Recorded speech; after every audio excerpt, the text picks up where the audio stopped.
अस्सलाम वालेकुम, this is doctor Moid Pirzada. आज का दिन पाकिस्तानी सियासत के हवाले से बहुत ही सनसनीखेज़, बड़ा हैजान अंगेज़, बड़ा दिलचस्प दिन था। और जब तहरीक इंसाफ के MNAs जो हैं वो सिंध हाउस से बरामद हुए, जहाँ से पहले डिनाई किया गया और उसके बाद वहाँ से उनकी प्रेस कॉन्फ्रेंसेस या प्रेस टॉक्स जो हैं वो शुरू हो गई। और अब पाकिस्तान के मीडिया ने और सियासी हलकों ने इस इम्प्रेशन को, तासुर को एब्जॉर्ब कर लिया है कि प्राइम मिनिस्टर इमरान खान की हुकूमत अब तकरीबन ख़त्म हो चुकी है, ये हुकूमत अब कंटिन्यू नहीं कर सकती। आज के दिन की जो डेवलपमेंट्स हैं, इसकी अहमियत क्या है और इमरान खान की हुकूमत और ख़ुद तहरीक इंसाफ का, हुकूमत हो ना हो तहरीक इंसाफ का क्या मुस्तकबिल हो सकता है, इसके हवाले से 4-5 पॉइंट्स मैं आपके सामने रखूँगा एक एक करके। बट देखिए, सबसे पहले I have to make an admission, मुझे एक एतराफ़ करना है।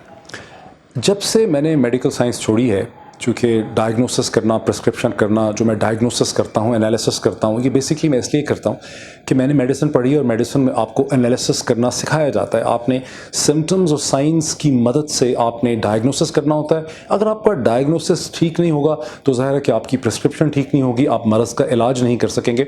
और इसी में जो सारी खूबसूरती है मेडिकल साइंस की, डॉक्टर बनने की, जो वुस और एक्सपर्ट होने की, वो सारी की सारी खूबसूरती डायग्नोसिस के अंदर है और प्रिस्क्रिप्शन के अंदर है। और जितने आप में से मेडिकल स्टूडेंट्स हैं, डॉक्टर्स बनना चाहते हैं, वो ये चीज़ समझ सकते हैं।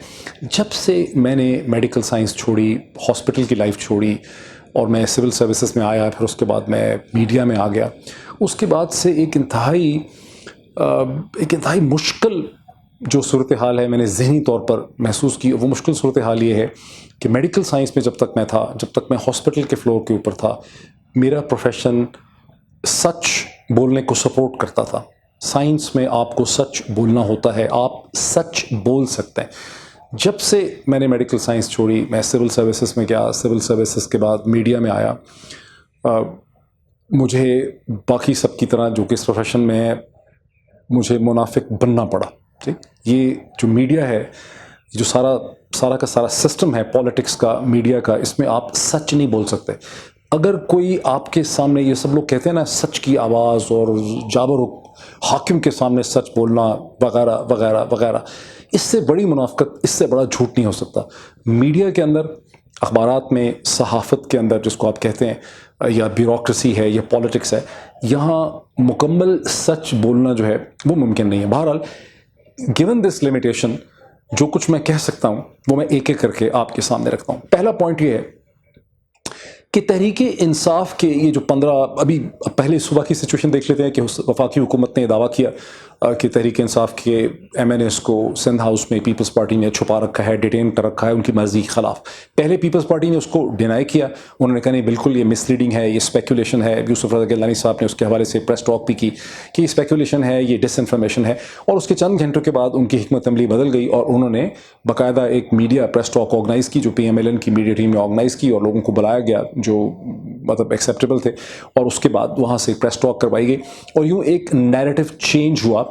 अब एक बुनियादी सवाल जहन में सवाल पैदा होता है कि सबसे आसान काम था हुकूमत को गिराने के लिए कि हुकूमत के जो 4 एलाइज थे, जिसमें PMLQ है, MQM है, बलूचिस्तान अवामी पार्टी BAP है, और उसमें GDA है, ग्रैंड डेमोक्रेटिक अलायंस, इनको तो तोड़ना सबसे आसान था। इनको क्यों ना तोड़ा गया, ये क्यों ज़रूरी समझा गया कि आपने 15-20 बड़ी मेहनत करनी है, ख़र्चा करना है, वादे करने हैं, PMLN के टिकट ऑफ़र करने हैं, इनको क्यों तोड़ना है आपने? इसकी एक बड़ी ख़ास स्ट्रेटिजिक वजह है। उसकी वजह यह है कि अगर आप एलाइज से ये प्रोसेस शुरू करते, जो भी एलाई टूटता तो फौरी तौर पर इल्ज़ाम लग जाता, चूँकि एलाइज के बारे में एक आम तासुर, ये सच है, ये गलत है, एक आम तासुर ये है कि एलाइज तो पाकिस्तानी इस्टेब्लिशमेंट के बचूंगड़े हैं, ये उसके बेबीज़ हैं, उसकी बगैर सांस नहीं ले सकते, कुछ बोल नहीं सकते, कुछ कर नहीं सकते, उठ नहीं सकते, बैठ नहीं सकते। तो अभी किसी भी एलाइज से अगर ये प्रोसेस शुरू होता तो फौरी तौर पर इल्ज़ाम जो है वो पाकिस्तान की इस्टेब्लिशमेंट पर लग जाता। एलाइज से प्रोसेस ना और फिर अब जब आप PTI के MNAs को तोड़ते हैं तो आप इस पूरे प्रोसेस को एक ऑर्गेनिक, नेचुरल और कुदरती शक्ल देते हैं, और उसके साथ ही आप एलाइज को एक फेट एकम्पली प्रेजेंट करते हैं कि देखें, आप ٹوٹے نہ ٹوٹیں، ہمارے ساتھ آئیں نہ آئیں، حکومت تو جا رہی ہے۔ جب یہ تاثر مکمل ہو جاتا ہے کہ حکومت جاری ہے، تو جو ابھی 15 ہیں، جو ہمیں کئی دن سے پی ٹی آئی کے سورسز سے پتہ چل رہا تھا کہ تقریباً 15 پوٹینشیل ڈیفیکٹرز ہیں، یہ 15 کے 20 بھی ہو سکتے ہیں، یہ 22 بھی ہو سکتے ہیں، یہ 23 بھی ہو سکتے ہیں، یہ 24 بھی ہو سکتے ہیں۔ اور دوسری طرف جو ایلائز ہیں، جیسے پی ایم ایل کیو ہے، جیسے ایم کیو ایم ہے، جو دیکھ رہے ہیں، وہ بار بار کہہ بھی رہے ہیں، وہ کچھ چھپا بھی نہیں رہے کہ بھی اگر صورتحال بدل جائے گی تو ہمیں اس کے حوالے سے فیصلہ کرنا ہوگا۔ تو ایلائز جو ہیں وہ پھر اس کے اندر آ جائیں گے، اور اس لحاظ سے جب خاقان عباسی کہتے ہیں کہ 190 سے زیادہ کی ہاؤس میں ہمارے لوگ ہوں گے ووٹ آف نو کانفیڈنس کے لیے، تو اس بات میں بہت وزن ہے کہ 190 کے 200 بھی ہو سکتے ہیں، سب اس میں شامل ہو جائیں گے۔ ایلائز تقریباً 17 یا 20 ہیں، تو وہ بھی اس کے اندر شامل ہو جائیں گے، اور پی ٹی آئی کے جو 12 13 14 15 لوگ ہیں وہ بھی اس کے اندر شامل ہو جائیں گے۔ تو یہ ایک پروسیس ہے جس کو ایک آرگینک شکل دی گئی۔ اب آپ میں سے بہت سے لوگ جو ہیں وہ گالی آصف علی زرداری صاحب کو اور پیپلز پارٹی کو بہت زیادہ لگا رہے ہیں، اور اس وقت پیپلز پارٹی صبح سے گندی بھی بہت ہو رہی ہے، لیکن یہ پیپلز پارٹی نے پروسیس نہیں شروع کیا۔ پیپلز پارٹی تو بائی اینڈ لارج سسٹم میں انٹرینچ تھی اور ہے، اور اگر حکومت نہ فال کرتی اور اگلے 1.5 برس تک حکومت چلتی رہتی تو پیپلز پارٹی کو کوئی خاص اس میں مسئلہ نہیں تھا۔ پیپلز پارٹی تو اس پورے پروسیس میں اس لیے شامل ہے کہ جب پیپلز پارٹی کو یہ احساس دلا دیا گیا، یہ بات ان کو سمجھا دی گئی کہ دیکھیں حکومت جا رہی ہے، حکومت نہیں بچ سکتی، تو ظاہر ہے کہ پیپلز پارٹی پھر اس بدلتے ہوئے نظام کا، اس بدلتے ہوئے سسٹم کا، اس بدلتے ہوئے نئی حقیقت کا پیپلز پارٹی کو ساتھ بننا ہی ہے، اور پیپلز پارٹی جو ہے اس سے الگ تھلگ جو ہے وہ نہیں رہ سکتی۔ لیکن یہ پروسیس جو ہے یہ پاکستان پیپلز پارٹی نے اس کا انیشیٹ نہیں کیا۔ اس کے جو بیسک انیشیٹرز ہیں وہ تو لندن میں بیٹھے ہوئے نواز شریف صاحب ہیں، ظاہر ہے وہ پاور سے باہر ہیں، ان کے بہت سے مسائل ہیں، ان کو فوری طور پر حکومت چاہیے، اور اس میں مولانا فضل الرحمان ہیں جو ڈیسپریٹ ہیں، ان کی ڈیسپریشن سے آپ واقف ہیں، اور اس میں اور فورسز ہیں جو انٹرنل بھی ہیں اور ایکسٹرنل بھی ہیں۔ اور 12 دن پہلے میں نے اس حوالے سے جو ویڈیو کی تھی جس کا عنوان یہ تھا کہ America wants to remove the government of prime minister Imran Khan, اس کو ایک بار آپ پھر دیکھیں تو آپ کو جو ہے یہ صورتحال بہت بہتر طور پر جو ہے وہ سمجھ آ جائے گی۔ تو انٹرنل پلیئرز بھی ہیں، ایکسٹرنل پلیئرز بھی ہیں۔ ظاہر ہے کہ امریکہ نے ولیم پیٹر اور جانسن اور ڈیوڈ کو تو نہیں بھیجنا ہوتا اپنی چیزیں کروانے کے لیے، جہاں پر بھی وہ ایک تبدیلی لے کے آتے ہیں ان کو لوکل پلیئرز ہی چاہیے ہوتے ہیں، لوکل پلیئرز کے ذریعے ہی تبدیلی جو ہے وہ لائی جاتی ہے۔ اب دیکھیں ہمیں دیکھنا چاہیے کہ اس پورے پروسیس کے اندر جو ہم دیکھ رہے ہیں اس میں پاکستان میں لوکل میجر پلیئرز کون سے ہیں۔ ایک پلیئر تو ہے پی ٹی آئی کی حکومت، پھر اس کے بعد اس کے اپوزیشن کی 3 جماعتیں ہیں، پاکستان پیپلز پارٹی ہے، پی ایم ایل این ہے، مولانا فضل الرحمان کی ایم ایم اے ہے، یہ میجر پلیئرز ہیں۔ پھر ہم ایلائز دیکھتے ہیں، ایلائز میں پی ایم ایل کیو ہے، اس میں ایم کیو ایم ہے، اس میں جی ڈی اے ہے، اس میں باپ ہے، یہ بھی پلیئرز ہیں۔ تو ان سارے پلیئرز کو کچھ نہ کچھ چاہیے، اور اسی میں جو پچھلے کئی دن سے give and take, bargaining, compromise اور ڈائلاگ ہو رہا ہے بیہائنڈ دا سین، کچھ اس میں ٹی وی میں رپورٹ ہوتا ہے، کچھ نہیں ہوتا، وہ ظاہر ہے کہ ان کے درمیان ایک بارگیننگ، آفر، کاؤنٹر آفر، اس قسم کی چیزیں جو ہیں وہ ان کے درمیان چل رہی ہیں۔ جب میں پری میڈیسن میں ایف ایس سی میں ایک اسٹوڈنٹ تھا تو ایک بایولوجی کی کتاب پاکستان میں ریکمینڈڈ ٹیکسٹ بک تھی، اس کا نام تھا inquiry into life. Inquiry into life کے اندر ایک جگہ کیٹلسٹ کی ڈیفینیشن دی ہوئی تھی، وہاں ایک جملہ تھا جو مجھے ہمیشہ ہر دن ہی یاد رہتا ہے، اور وہ جملہ یہ تھا کہ oranges can roll down the glaciers but oranges exist in the hottest and the warmest areas in the world and glaciers exist in the coldest areas. So تو ٹیکنیکلی طور پہ oranges can roll down the glaciers اگر آپ اس کو، لیکن glacier ٹھنڈے علاقوں میں ہے، اورنج بہت گرم علاقوں میں ہوتے ہیں، تو اورنجز تبھی رول ڈاؤن کریں گے گلیشیئر میں جب کوئی اورنج کو اٹھا کے گلیشیئر کے اوپر رکھے گا اور اس کے بعد اورنج جو ہے وہاں سے رول ڈاؤن کرے گا۔ کیٹلسٹ کا مطلب یہ ہے کہ وہ چیز جو ہو سکتی ہے ان تمام پلیئرز کے درمیان ایک انٹریکشن ہو سکتا ہے، اس کا ایک کامیاب اور سکسیسفل نتیجہ نکل سکتا ہے، جیسے کہ ابھی آپ دیکھ رہے ہیں that can lead into the fall of the government. لیکن یہ کیٹلسٹ اس کا کون ہے؟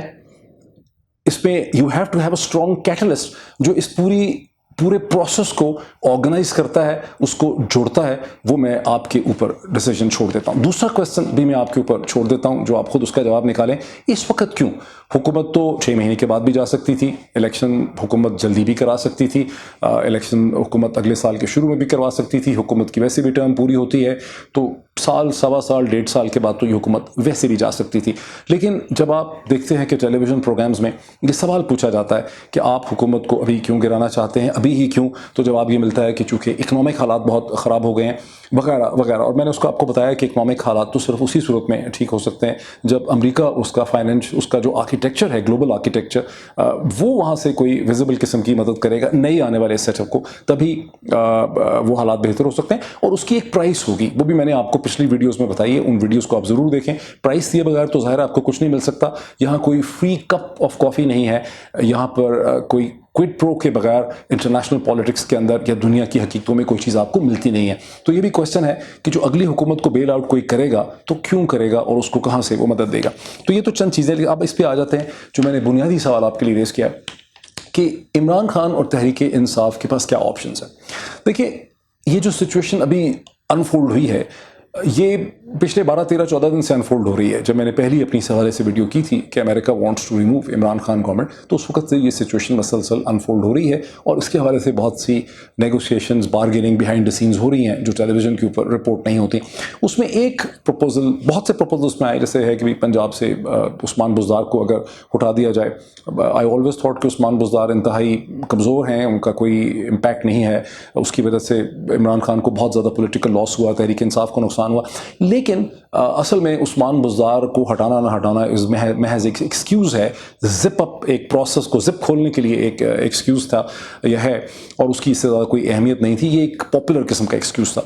तो एक्सक्यूज़ जो हैं वो बहुत से हो जाते हैं, लेकिन असल में जो काउंटर प्रोपोजल्स हैं इस वक्त, अगर आप देखें कि एक प्रोपोजल गुज़िश्ता कई दिन से एक सजेशन या प्रोपोजल सर्कुलेट कर रहा है, और वो ये है कि प्राइम मिनिस्टर इमरान खान खुद से ही अर्ली इलेक्शंस का कमिटमेंट कर लें, उसका ऐलान कर दें, और वो अर्ली इलेक्शन जो हैं वो सितंबर अक्टूबर में हो सकते हैं। इसकी वजह क्या है? इसकी वजह यह है कि जो ऑपोजिशन की जमातें इस वक्त, जिनके प्लेयर्स के मैंने नाम लिए, उनके दरमियान बड़ी कन्फ्यूजन है। वो इमरान खान को हटाने के नुक्ते के ऊपर तो वो इकट्ठे हो सकते हैं। इमरान खान की नफ़रत या इमरान खान से वो डिस्गस्टेड हैं, ये परेशान हैं, इमरान खान ने उनको बड़ा तंग किया। यहाँ तक तो आसिफ अली जरदारी, मौलाना फजल रहमान, नवाज शरीफ में और बहुत से और लोगों में एक एग्रीमेंट हो सकता है। वो तमाम लोग जिनको पीटीआई के अंदर ओहदे नहीं मिले, उनको मिनिस्टरशिप्स नहीं मिली, उन तमाम में एक इत्तफाक और एक कंसेंसस हो सकता है। लेकिन इसके आगे बड़ा प्रॉब्लम है, और आगे प्रॉब्लम यह है कि PMLN वाइजली एंड इंटेलिजेंटली ये देखती है कि इतना बड़ा चूं का मुरब्बा जो है, जिसमें 4, 5, 6 जमातें हों, क्योंकि मैंने पिछले वीडियो में आपको एक्सप्लेन किया कि PMLN, PPP और मौलाना फजल रहमान की तीनों जमातों के नंबर इकट्ठे कर दें तो महज 155 बनते हैं। तो 172 तक भी उन्हें तकरीबन 18, 17 इस तरह से लोग चाहिए, 150, हाँ तकरीबन इतने चाहिए, 17, 18। और फिर जाहिर है कि एक इफेक्टिव गवर्नमेंट, जैसे वो कहते हैं कि 190 लोग जो हैं वो वोट डालेंगे प्राइम मिनिस्टर इमरान खान के खिलाफ। तो इस सारे हजूम को इकट्ठा रखने के लिए जिस किस्म की ग्लू चाहिए पॉलिटिकल, वो सिस्टम के अंदर नहीं है, और ये वर्क भी करना बड़ा डिफिकल्ट होता है। इसलिए नवाज शरीफ साहब ये चाहते हैं और PMLN ये चाहती है कि जल्दी से जल्दी इलेक्शन हो। और उसमें जो आइडिया था वो ये था कि 3 महीने हुकूमत हो, उसके बाद इंटरिम गवर्नमेंट आ जाए और जल्दी जो है वो इलेक्शन हो जाए। लेकिन पाकिस्तान पीपल्स पार्टी को जल्दी इलेक्शन से, PMLQ को जल्दी इलेक्शन से, इवन मौलाना फजल रहमान को जल्दी इलेक्शन से कोई बहुत ज़्यादा फ़ायदा नहीं हो सकता। उनके इंटरेस्ट में तो ये है कि हुकूमत बहुत महीने चले। अगर आप परवेज़ इलाही साहब को देखें तो उनके हिसाब से तो हुकूमत को 18 महीने चलना चाहिए। पीपल्स पार्टी को भी यही है। पीपल्स पार्टी को पंजाब में अपने आप को एंट्रेंच करने का मौका मिलता है, सेंटर में एंट्रेंच करने का मौका मिलता है, और उनको ज़्यादा हुकूमत चाहिए। PMLN को ज़्यादा देर हुकूमत नहीं चाहिए। सो जो भी सेटअप आता है as a result of the fall of the Imran Khan government, उसमें इंस्टेबिलिटी के और उसमें कोलैप्स हो जाने के, उसमें डिसऑर्डर के, उसमें एक ना इत्तफाकी का, उसमें एक झगड़े का जो पोटेंशियल सीड है वो ऑलरेडी बदरजे उत्तम जो है मौजूद है। इसलिए नवाज शरीफ और PMLN ये चाहते हैं कि जल्दी से जल्दी इलेक्शन हो। अगर ये जल्दी इलेक्शन की कमिटमेंट खुद प्राइम मिनिस्टर इमरान खान ही कर दें, प्राइम मिनिस्टर इमरान खान ही कहें कि जी हाँ, as a result of the negotiation हमने ये फैसला कर लिया है कि इलेक्शन सितंबर अक्टूबर में कराते हैं, तो बज़ाहिरन जो बला अभी आई है, जो क्राइसिस खड़ा हुआ है, जो तलवार लटक रही है, वो ख़त्म हो जाएगी। लेकिन अब इसके अंदर गुज़िश्ता चंद दिनों से PTI के सर्कल्स में और हुकूमत के सर्कल्स में इस पर बहस होती है, इवन पॉलिटिकल एनालिस्ट में इस पर बहस होती है। जैसे आज मैंने अपने TV प्रोग्राम में भी यही सवाल रेज़ किया, तो बहुत जल्दी आपको ये समझ आती है कि हुकूमत ने तो साल, सवा साल, 1.5 साल में चले ही जाना था, उसको तो एक इलेक्शन करवाने ही थे। अगर हुकूमत अपनी तलवार पर गिरती है, वोट ऑफ नो कॉन्फिडेंस में हुकूमत जो है फारिग हो जाती है, तो हुकूमत अपने वोटर बेस और अपने पॉलिटिकल बेस के साथ इंटैक्ट रहती है। वो अपने पॉलिटिकल बेस को ये बावर करवा चुकी है कि किन सर्कमस्टांसेस سرکمسٹانسز میں کس قسم کی سازش ہے یا کیا الائنس اس کے خلاف ہے بیرونی اندرونی، اور اس کو ایک انڈرسٹینڈنگ ملتی ہے، اور اپوزیشن میں بیٹھ کے تحریک انصاف جو ہے وہ آنے والے حکومت اور سیٹ اپ کو ایک بہتر کرٹیکل ایویلیوشن دے سکتی ہے، اس کو تنقید کا نشانہ بنا سکتی ہے، اور جو حکومت اور جو سیٹ اپ آئے گا اس کو جب تک امریکہ کے فائنینشیل سسٹم سے بہت بڑی مدد نہیں ملتی یا ہندوستان سے کوئی بہت بڑی ریلیف نہیں ملتی، اس کے لیے ایک کامیاب حکومت چلانا اور کامیاب الیکشنز کی طرف جانا خاصا مشکل ہوگا۔ تو تحریک انصاف کے اندر جو اوپینین رہی ہے گزشتہ چند دنوں میں وہ یہ ہے کہ بہت زیادہ ہیومیلیٹنگ قسم کی ٹرمز اینڈ کنڈیشن پہ، جیسا کہ ری الیکشن ہے کہ سپٹمبر اکتوبر میں الیکشن کروائیں، اس سے ہمیں سیاسی طور پر نقصان ہوگا، اور ہمارے لیے زیادہ بہتر یہی ہے کہ ہم گھر چلے جائیں، اپوزیشن میں چلے جائیں۔ تو یہ اس وقت کی ایک سچویشن ہے، جیسے جیسے یہ سچویشن مزید ڈیولپ کرے گی میں مزید اس پہ آپ کو ایک انالیسس جو ہے آفر کروں گا۔ آج اتنا ہی، تھینک یو سو مچ۔